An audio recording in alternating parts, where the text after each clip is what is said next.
3 years into my marriage to John Wilson. He brought a girl home. Ivy. You should learn from young women like her.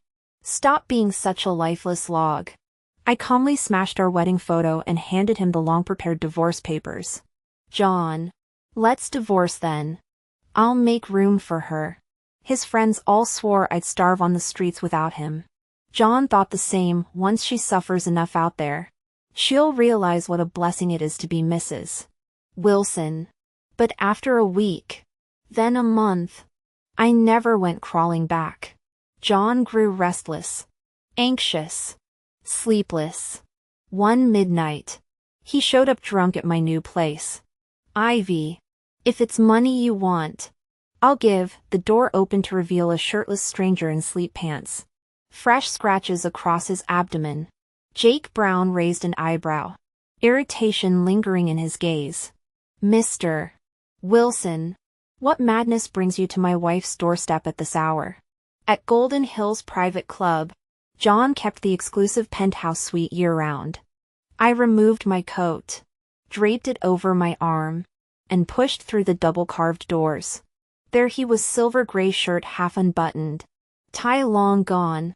Some girl perched on his lap feeding him peeled grapes. He pushed her hand away but looked thoroughly amused. Mrs. Wilson's here. Come in. Someone noticed me and scrambled up. The girl in John's arms flinched, trying to escape his grip, but he tightened his hold. Stay put. She glanced at me fearfully, face draining of color as he trapped her. John chuckled lazily. Who are you calling Mrs. Wilson? The real Mrs. Wilson's right here in my arms. The room froze. John. My voice cut through the tension. He closed his eyes, refusing to look. Someone tried salvaging the moment. Come sit. He's still drunk from earlier. I'll be brief. My throat constricted as I stepped forward. My brother Mike's in critical condition at ICU. We need 30,000. John made a show of rolling his eyes at the crowd. How many 30,000s have I given you, Ivy? When have you ever made me happy? His fingers played with the girl's hair. I could give this, if you make it worth my while. Tears of humiliation burned as I met his gaze. What do you want? His smile turned cruel. You clearly know how to play the game, dressing up like this to beg for money. Those dark eyes glinted with icy detachment. Show me what else you've learned. What's the difference between you and them? Oh, at least those girls don't act all hypocritical like you do. Tears welled up as I turned and hurriedly rushed out of the room. John. That was too harsh. True. Did you see how heartbroken Ivy looked just now? Practically pitiful. What? Feeling guilty? John's voice dropped several degrees. Mrs. Wilson's actually decent, pretty. Quiet. Handles things properly. Yeah. Why don't I cover that $300K for you? Hey John, what are you doing? Don't go overboard. The sound of shattering glass and men's curses faded behind me. Leaning against the elevator wall, I trembled uncontrollably as tears finally spilled over. 3 years of marriage. I'd always known John played the field. He resented fulfilling the arranged marriage between our families from the start. Before our wedding, his beloved Emily died in a diving accident. Convinced my family was responsible, he'd hated me fiercely. He'd vanished after our vows, returning 3 months later with some random girl. Over the years, his endless parade of girlfriends all bore faint resemblances to Emily. But this was the first time he'd brought one home, that Sophia. The staff acted strangely when I returned from the hospital. Upstairs, I found John sprawled on our marital bed while Sophia obediently fed him water. She nearly jumped out of her skin seeing me. Mrs. Wilson. Mr. Wilson's just drunk, I waved from the doorway. Keep tending to him. But you're his wife. This should be he prefers you. My smile felt brittle. Ivy. John's voice stopped me. Arm around Sophia. He squinted mockingly. Leaving so soon? Take notes from the younger girls. Learn how to please your man properly. Stop being such a frigid statue who doesn't even open her mouth when the shattering wedding portrait silenced him. Glass shards glittered between us. Anything else? I stared impassively, shoving Sophia aside. John rose slowly. Ivy. Consider your actions carefully. My lips curved as I produced the prepared divorce papers. Sign these. John. I'll make room for her. Overacting ruins the show. Darling. Contact me when it's done. I left without glancing back. From the balcony, his voice pursued me. Easy to walk out. Ivy. Don't expect a welcome back. I didn't pause. My suitcase wheels rattled through Beijing's bitter November night. After buying cheap liquor from a convenience store, I devoured spicy street noodles. My hospital account had drained my savings. $300 was all I had left. To avoid freezing on the streets, I needed to find a cheap motel first. While scrolling through my phone for budget options, a male voice suddenly asked, "Mind if I share the table?" Without looking up, I muttered, "Sure." Jacob Brown settled beside me, the expensive wool blend of his overcoat catching my peripheral vision. Surprised, I finally glanced up to find him staring at me with undisguised intensity. My brows furrowed as his gaze grew bolder. "Ivy Smith," he drawled. "It's midnight. You're dressed to kill. Tipsy. And alone. Aren't you worried about attracting trouble? DC's safe enough. Save your concern." I snapped my phone shut, grabbing my suitcase. He stood abruptly. "Where are you headed? Those flophouses you're eyeing are sketchy. Let me book you a proper hotel." Ignoring him, I marched forward until his warning cut through the cold. "Watch the road." Tires screeched as he yanked me back from an oncoming car. I wrenched free. "What's your game, Jake?" "Just helping a friend." "Helping or hunting?" My bitter laugh echoed down the empty street. "We both know I turned you down years ago. This some twisted payback?" The usual smirk vanished from his face. "You really think that low of me?" The wind knifed through me, triggering violent retches that left me shaking on the curb. Jake wordlessly rubbed my back, ignoring the vomit splattering his designer shoes. "Why does everyone kick me?" I sobbed into my knees. "You're all monsters. Ivy." His palm warmed circles between my shoulder blades. "Never wanted to hurt you. Heard about your family mess after returning stateside. Followed you from the Wilsons tonight because, damn it, I needed to know you're safe. No friends left to call." I spat. "Not since everything collapsed." Silence stretched before he tried. "Your husband then?" "Divorced. Signed everything away." My hollow chuckle fogged the air. 3 years of his money down the drain. Clean break. Still love him? The question hung until I shook my head violently. God. No. I've got some self-respect left. Jake. His fingers brushed a strand of hair from my tear-streaked face. "Then maybe, try loving me instead?" I blinked up, stunned. "After how I treated you?" Memories of my cruel rejection speech from college years flooded back. Jake Brown shook his head. Over the past few years, he'd shed that impulsive youthful recklessness. Time had tempered him into composed maturity, his dignified bearing now subtly surpassing even John Wilson's poise. "I thought about hating you," he said, "but ultimately, I couldn't bring myself to." Jake took a step toward me. "Ivy," he murmured, "why don't we try this?" When I remained silent, his lips curved with that familiar careless grin. "Even if it's just to spite someone, we could have some fun with it." But those dark irises burned with an intensity that made my pulse quicken. I looked away first. "Let's get back to the hotel," he suggested, taking my luggage and offering his arm. "You look pale. Hold on to me so you don't stumble."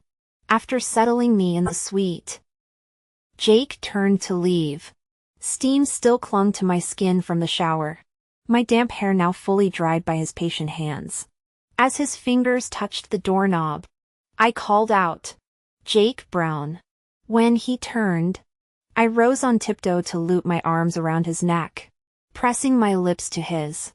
The first time I'd kissed John Wilson, he'd pushed me away, calling me a lifeless log. Now the man tasting my mouth was the last person I'd ever imagined. Jake suddenly reversed our positions, his large hands burning through the silk robe as he pinned me against the door. A domineering, possessive kiss descended while hot tears trailed down my cheeks. "Ivy, don't cry." His voice roughened as he crushed me against his chest, hiding his expression in my neck. "When you cry, I lose all resolve. Even if you're playing me, I'll take it." The silent night carried faint osmanthus fragrance despite early winter. Petals like rice grains drifted across the lake, their ripples coiling around human hearts. Jake trembled, overwhelmed by this unimaginable reality. Pain and ecstasy twisted through him as he clung to Ivy, face buried in her hairline. "Does it still hurt?" he rasped, feeling her silent tears soak his collar. When she shook her head but tightened her grip around his waist, Jake knew with crystalline clarity he'd give his life for her without hesitation. Meanwhile, at the Golden Mountain penthouse, John Wilson abruptly threw down his cards. "I need air." Sophia Martinez stood to follow, but his cold glance froze her in place. Lighting a cigarette on the terrace, he checked his phone. No messages from Ivy. Even the card he provided her for household expenses showed no transaction records. It was only then that John remembered, throughout their 3 years of marriage, Ivy had only asked him for money 3 times. The first was a year after the Smith family's downfall, when her older brother Mike suffered severe injuries in an accident. She'd emptied her savings but still couldn't cover the medical bills. The second time occurred when Mike, unable to accept his paralysis, attempted suicide and barely survived resuscitation. The third happened during their recent confrontation at the Golden Hill Club, when she'd left in tears. John's harsh words that day stemmed from it being the anniversary of Emily's death. His foul mood had loosened his tongue. He never anticipated Ivy would file for divorce. She'd even prepared signed divorce papers. "Willing to leave with nothing." "John, still no word from your wife?" a friend asked while John took a drag from his cigarette. "Let her have her tantrum." John exhaled smoke, lips curling. "Don't waste your concern. With the Smiths' current situation, she'll collapse without my support within days.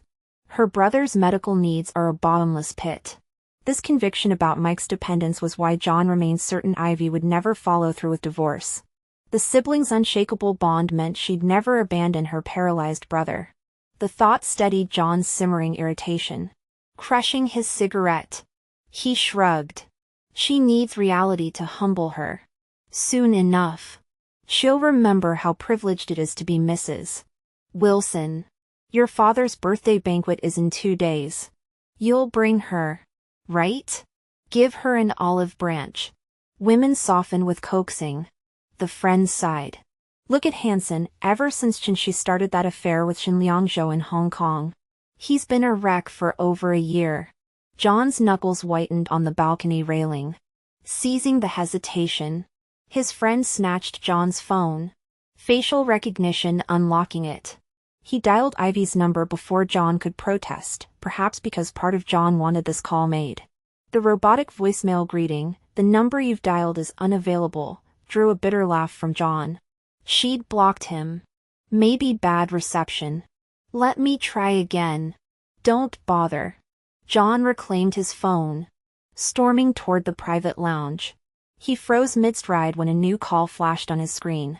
"Mr. Wilson? I visited the hospital today, but they said Mike was discharged yesterday." John's breath caught. "What? Who'd authorize discharge for a bedridden patient?" The Smiths have no remaining relatives except Ivy. But stopping treatment now, he won't survive long. Would she really endanger her brother's life over marital strife? "John? What's wrong?" His friend frowned at his sudden pallor. "Mike's been discharged." "What?" In his condition? John's expression hardened. Not my concern. But, Ivy's divorcing you? The unspoken truth hung heavy, without Mike as leverage. His certainty crumbled. John Wilson chuckled. So what does Mike have to do with me now? You should try contacting his wife instead before this actually turns deadly. He pushed open the door with icy finality. No one looks for her. Anyone who does isn't my brother anymore. The hospital parking lot was dark when I emerged. Jake stubbed out his cigarette as I approached. His silhouette tense against the streetlights.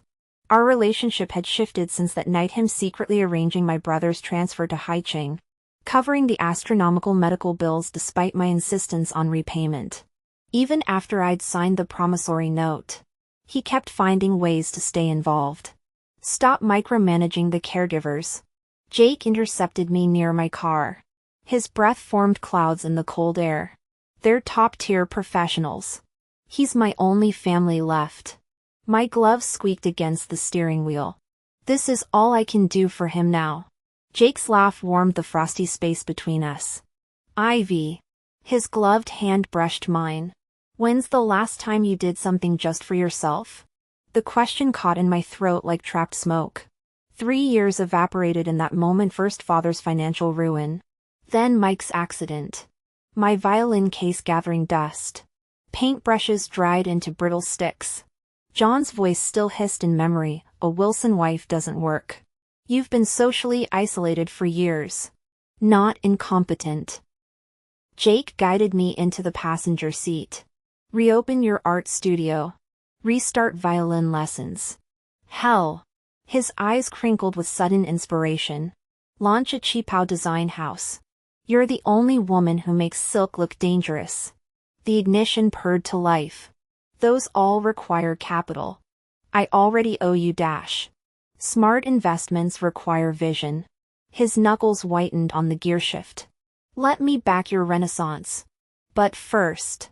The car peeled onto the coastal highway. We're reclaiming your fear of water. My nails bit into leather seats as ocean spray hit the windshield. Salt air burned my lungs, resurrecting memories of John teaching Emily to swim while I watched from shore. Jake's hand found my shaking one. Breathe. Ivy. I'm right here. The waves roared like applause as we parked at the cliff's edge. Somewhere beyond those breakers. My old self waited, not John's dutiful wife. Not Mike's caretaker. But the artist who once made canvases weep. Jake's keys jingled as he walked toward the beach, calling over his shoulder the words that would unravel and rebuild me in the same tide. Time to come home to yourself. Ivy Smith came from a modest background. Kind and beautiful. After the news of her engagement to John Wilson spread, Emily Davis was in low spirits and went to the seaside to clear her mind. She had a diving accident and couldn't be rescued. After Emily's death, John's attitude toward Ivy changed abruptly. Back then Ivy naively believed that innocence would be proven. She'd done nothing wrong. Conscience clear, thinking the truth would eventually surface. But how can deeply rooted prejudice ever be easily uprooted? It took 3 days to recover Emily's body. Ivy was there that day. That day John abandoned her alone on the coral reef. Not until the tide began rising did the lifeguards retrieve her onto the rescue boat. Since then, she's feared anything related to the ocean. I don't want to go. Jake. I'm scared of water, I'm scared. Jake Brown bent down to fasten her seatbelt, then looked at her with intense focus. Don't punish yourself for others' mistakes. You did nothing wrong. So there's nothing to fear. You're an excellent swimmer. You used to love the sea. Why refuse it now? Ivy's face pale. She shook her head bitterly. When I was young, I thought loving John and having an engagement meant we should marry. He chose me over Emily himself. So I believed I wasn't wrong. But years of torment taught me marrying a man who loves another is the gravest mistake. Ivy. Jake cradled her face gently, wiping the dampness from the corner of her eye. He lacked the courage to defy his family for love. The fault was his, never yours. Don't bear sins that aren't yours to carry. You must always love yourself first. And most. The sea is beautiful. It's innocent too. Why deny yourself its wonder? Jake ultimately took her to the shore. Vast skies meeting endless horizons made humanity seem insignificant. He encouraged her to remove her shoes and wade into the shallows. The cool water made her calves cramp slightly. But Jake's warm, steady hands supported her like an impregnable fortress. Gradually relaxing, she lifted her skirt hem to chase small waves. Unnoticed, Jake released her hand. When larger waves came, she stumbled and nearly fell. Panicking, she kept turning to seek him, instinctively crying out, "Jake! Ivy! I'm here!" Strong hands grasped her fingertips, then drew her soaked skirt and trembling body into an embrace. In that moment, the world stilled as if her long-dead soul had finally found redemption.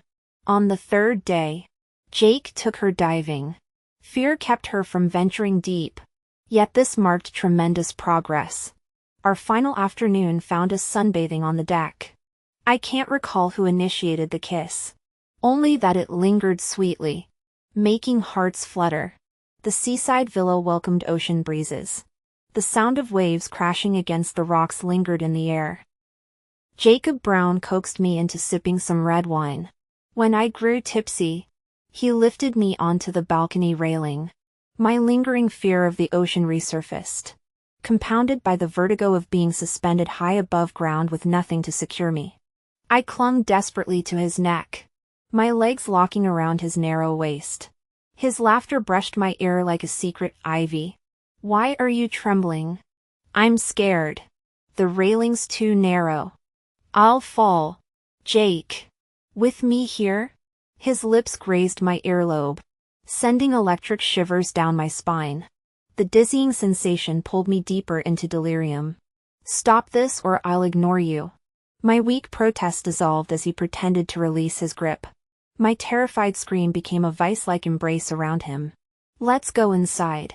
Deep amusement colored his voice as he effortlessly carried me. That night marked our second time. My body remained tense, childhood memories of pain thresholds haunting me. "Ivy." Jake lowered himself, intertwining our fingers.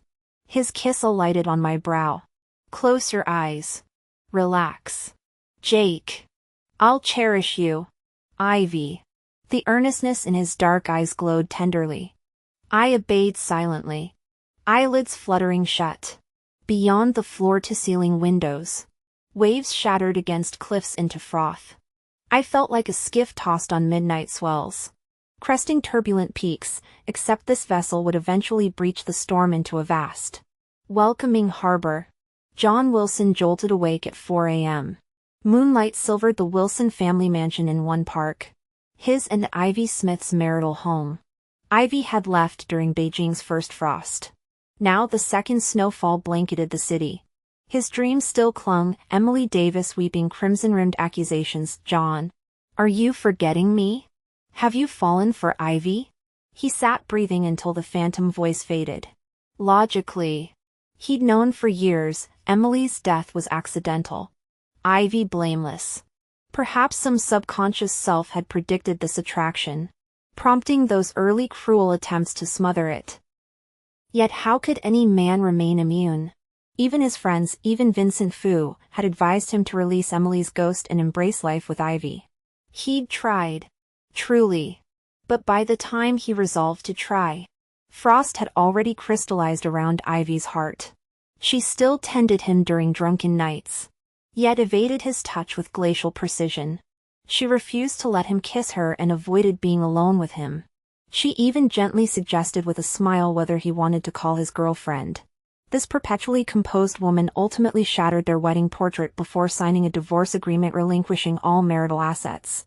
John Wilson found himself spiraling out of control.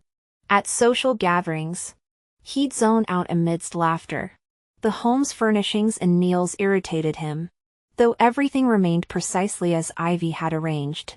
The staff followed her instructions meticulously, yet nothing felt right. His tie never complemented his shirt quite perfectly. The room's humidity and temperature lacked that invisible comfort she'd maintained. He couldn't recall what winter clothes Ivy used to prepare when snow fell in Beijing. Consequently, he caught the flu twice consecutively. During feverish nights, no lukewarm honey water appeared at his lips. No one stayed awake tending to him. The kitchen staff didn't know his sickly cravings shifted from bland diets to spicy sour flavors. Every discomfort prolonged his recovery for nearly a week. Upon recuperating, his first order was having his assistant investigate Mike's hospital transfer. John knew Mike meant everything to Ivy. By helping him, surely that intelligent woman would recognize this as his silent surrender. My rented studio occupied the building beneath Jake's corporate headquarters. The previous tenant had also run a design firm, requiring minimal renovations. Though modest and slightly shabby, I insisted on leasing it despite Jake's disapproval. After our seaside trip, our relationship drifted from my original expectations, fueling my determination for financial independence. My first client emerged as Sophia, the first friend I'd made in Harbor City through Jake. Engaged and already outfitted with gowns, she commissioned a custom cheapao for her engagement dinner out of goodwill. I poured myself into drafting sketches, selecting fabrics, and hand-stitching details, often working past midnight. The exhaustion showed.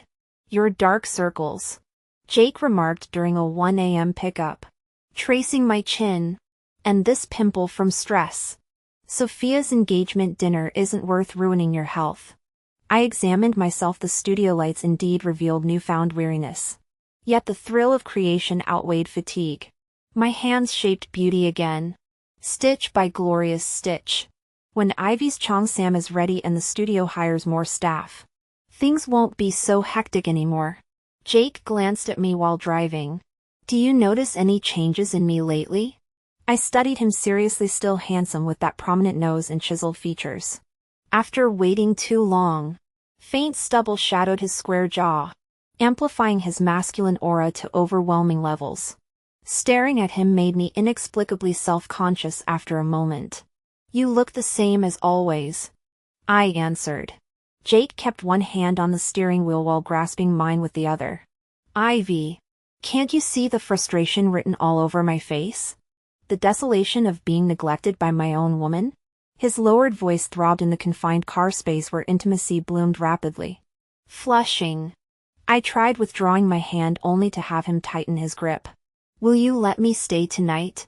My burning cheeks made me turn toward the window just as a black Bentley sped past, triggering fleeting familiarity. But John's too proud to visit Harbor City. "Ivy?" Jake's wounded tone reminded me of his recent efforts. Despite his crushing workload, he'd personally pick me up after work regardless of meetings or overtime fatigue. Concerned about disturbing me with early mornings, he'd always drive back alone after escorting me to my apartment. Looking down at his knuckled fingers, I unexpectedly remembered how those hands explored every inch of my body. The flush persisted as I cracked the window. Snowflakes kissed my face with chilly breeze. "It's snowing," I murmured, voice soft yet lingering. "Stay over tonight." My rented studio's cramped space dissatisfied Jake, though I knew he wanted me at his place. Clinging to inexplicable stubbornness, I kept refusing. He always yielded eventually. Then, "Thank you for your charity, Miss Smith." Jake's deep chuckle vibrated as he pressed a kiss to my knuckles. John's car sliced through snow-blanketed streets, headlights illuminating swirling flakes. The neon-drenched avenue's bustling vitality differed from Beijing's grandeur. Mike now resided in Harbor City's finest rehab facility. Rumor said Ivy recently opened her design studio. He remembered her virtuoso violin skills and widely praised painting talents. He'd assumed financial security would revive her romantic pursuits as socialite princess. Instead, she rented a modest storefront under 50 square meters, diligently building her petite enterprise. Even her current apartment proved mediocre. Apparently her helper didn't prioritize her much. This realization slightly soothed John's heart simmering in scorching oil. Though he remained unaware, the brief tranquility would shatter into a pathetic mess in 20 minutes. The moment I stepped through the door, barely shrugging off my coat. Jake pinned me against the doorframe. Beneath my coat, I wore a crimson cheongsam he particularly adored. Jake always lost control whenever I dressed in traditional silks. Tonight proved no exception. Ivy, his kiss burned hotter as calloused hands gripped my waist through delicate fabric, crushing our bodies together until I gasped for air. I haven't showered, my feeble protest died as he growled. We'll clean up together afterward. Jake! I struck his chest in embarrassment, only provoking dark chuckles. The bastard tore my new cheongsam open with one hand while devouring my lips. Jake! I bit his shoulder in outrage. This was my favorite dress. I'll buy you 100 more, he promised, shredding the silk underskirt into ribbons that tangled obscenely with his discarded tie on the floor. When the doorbell began ringing incessantly, Jake showed no intention of stopping. Drained and trembling, I finally pushed at his sweat-slicked chest. Someone's persistent, check if it's urgent. He kissed me roughly before pulling on sweatpants. Through the peephole, Jake immediately recognized John but feigned ignorance as he opened the door. Alcohol fumes preceded John's slurred words, Ivy. If it's money you want, take everything. My fortune. My accounts. I didn't sign the papers. We're not divorcing. Let's start over. 3 years of habitual cruelty had overwritten his prepared speech. But John's drunken plea froze midair. The man answering wasn't Ivy. A stranger stood shirtless in the doorway, fresh scratches marring his torso. John's bloodshot eyes swept from Jake's sleep-tousled appearance to the intimacy-scarred apartment beyond. Who the fuck are you? John's voice cracked. Where's Ivy? Rage and devastation roared as he shoved past, searching for me in the ruins of our marriage. The moment he tried to avert his gaze, the chaotic pile of clothing seized his attention again. The crimson cheongsam, white lace slip, sheer stockings, a man's dress shirt, black necktie, and the pulled-out leather belt. The metal buckle reflected blinding cold light that stabbed both his eyes and heart. His entire body trembled, teeth chattering audibly. Even his pupils seemed to lose focus momentarily. 3 years of marriage. Yet Jake had never touched Ivy. He'd foolishly clung to that absurd principle, believing it would absolve him of betraying Emily. He couldn't decipher his own heart, or perhaps willfully refused to. By the time he finally mustered courage to confront the truth, it was too late. Jake studied the drunken man before him. Handsome features marred by pallor and fragility. No wonder Ivy remained untouched after 3 years of marriage. Yet the knowledge that she'd once genuinely loved this man made bitter jealousy churn in Jake's gut. Arching an eyebrow with unsatisfied irritation, he rasped. What the hell brings you to my wife's doorstep at this hour? John? John had never called Ivy wife. To him, she'd always been just Ivy. Friends affectionately called her Mrs. Brown, while his girlfriends received the courtesy Ms. Smith, a title echoing fragments of her carefree youth and their long-dead romance. Agony gripped John, physical and spiritual. Even righteous anger eluded him. Shoulders slumping, he stood broken as years flashed through his mind like a morbid slideshow, the little girl trailing him with adoring big brother calls. The elegant young woman whose eyes shimmered with undisguised devotion. They'd both known since childhood they'd marry. When had it all gone wrong? Examining his feelings for Emily now, he recognized more rebellion against family control than genuine love. He'd resented his predetermined life. Yet Ivy bore the consequences. Her only sin? Having loved him. You should leave. Jake dismissed, already turning away. The night's too short to waste. Every second belonged to Ivy. Let me see her. John's hand gripped the doorframe. She's exhausted. Jake knew precisely how to twist the knife. This momentary pain? Nothing compared to his years of desperate longing. John Wilson's eyes were bloodshot, his knuckles whitening against the doorframe as veins bulged across his hands. His voice scraped raw when he spoke, each word bleeding anguish. I never signed the divorce papers. She remains Mrs. Wilson, my wife. Sir. Step aside. His trembling hand reached for the door. But Ivy's murmur already floated through the air, honeyed with sleep-rough vulnerability. Jake, why are you taking so long? Is something wrong? The sound coiled through John like poison silk. Every syllable dripping intimate familiarity he'd never heard from her before, a velvet-wrapped dagger twisting in his gut. He knew. This wound would never heal. The ghost of a past tragedy haunted him. Yet here he stood repeating it. 21 days to form habits. But Ivy had been his constant through 3 decades. When Jake turned, revealing John's reflection in those cool gray eyes, only the barest flicker of surprise crossed Ivy's features. Here with the papers? Her calm voice cut deeper than shouts. Your lawyer could have handled this. No shared assets. Simple process. Ivy. John's laugh cracked like dry parchment. I didn't sign. I won't. Her eyebrow arched. Mildly curious. Of course he'd struggle, men always did when their discarded playthings walked away. Let him find some Emily look-alike to fawn over his money. Let him drown in cheap substitutes. Jake. Her fingers brushed dark wool, grounding herself in his solid presence. I'll need legal counsel. Jake's smirk sharpened. Brightmer's lawyers eat Harbor City's elite for breakfast. If they fail, his thumb brushed her wrist. A promise. There's someone. Who? The only man I respect. His gaze drifted westward, towards oceans and old debts. You'll meet him soon. It probably wasn't necessary to bother him. Just a simple divorce case anyway. You mentioned earlier that you're Jake Brown? John Wilson suddenly spoke in a low, heavy voice. Yes. I'm Jake Brown. John's expression gradually darkened into something vicious. In the next instant, he swung his fist straight at Jake's face. The attack came so suddenly. I was still holding Jake's arm. To avoid hurting me. He couldn't dodge in time. The brutal punch landed squarely, immediately drawing blood.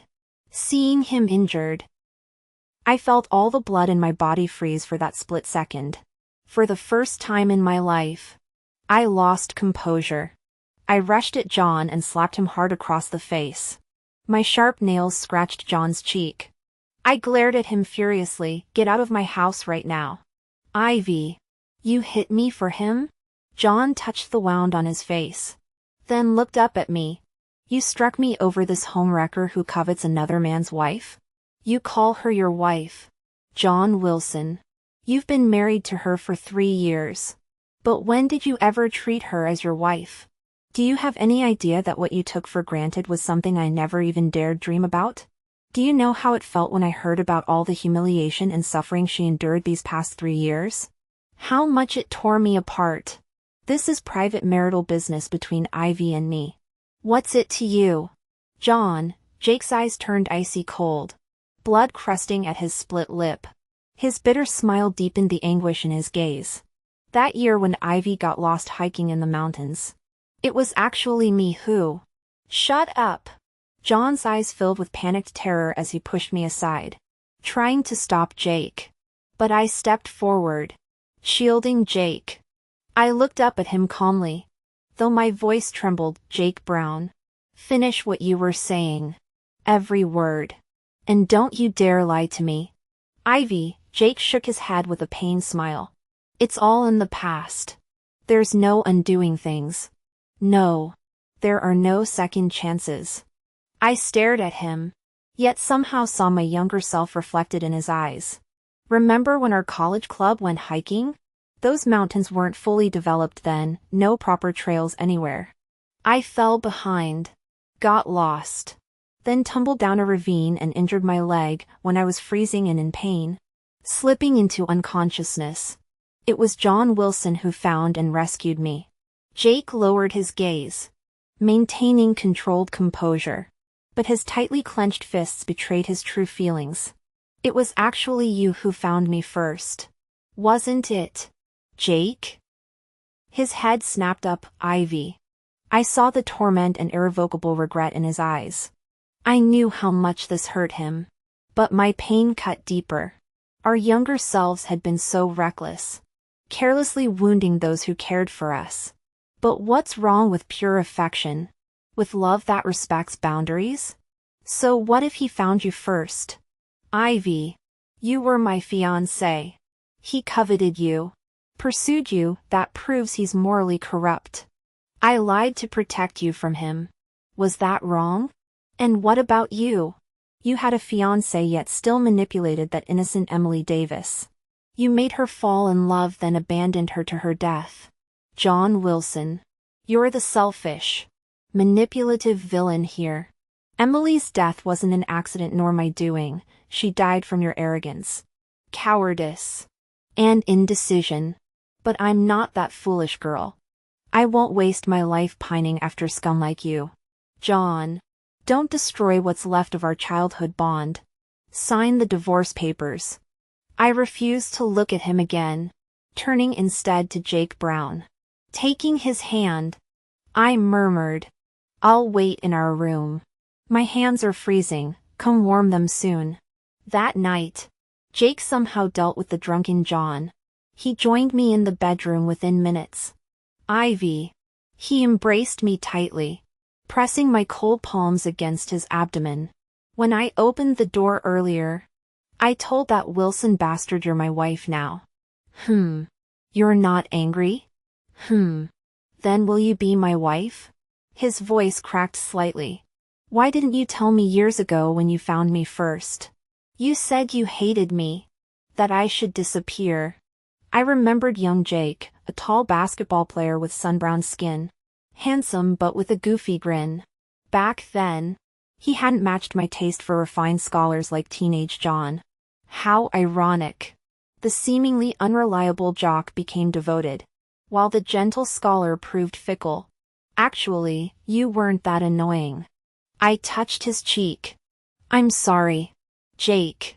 Don't apologize. His throat worked. Could you make me say that confession again? He cleared his throat awkwardly. Ivy Smith. I really like you. Be my girlfriend? In the dimness, his eyes shone with vulnerable hope. Rising on tiptoe, I kissed him softly. Yes. When the signed divorce papers arrived, Sofia Martinez's banquet cheapao was ready. I scheduled her fitting appointment. Sofia arrived with clouded eyes despite her usual radiant smile. She caressed the embroidered silk, tears suddenly spilling. I wanted everyone at the gala to see your genius. Ivy, but I'm calling off the engagement. Her forced smile shattered. Michael kept complaining about that girl chasing him for years. Called her an ugly nuisance, but her porcelain face crumpled.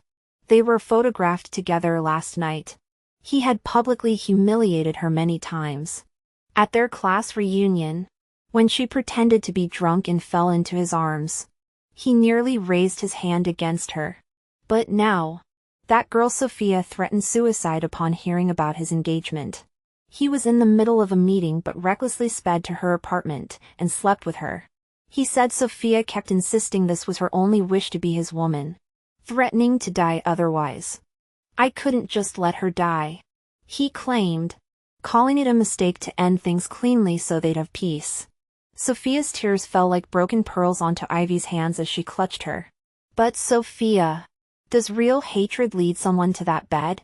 Ivy's heart ached as she held her.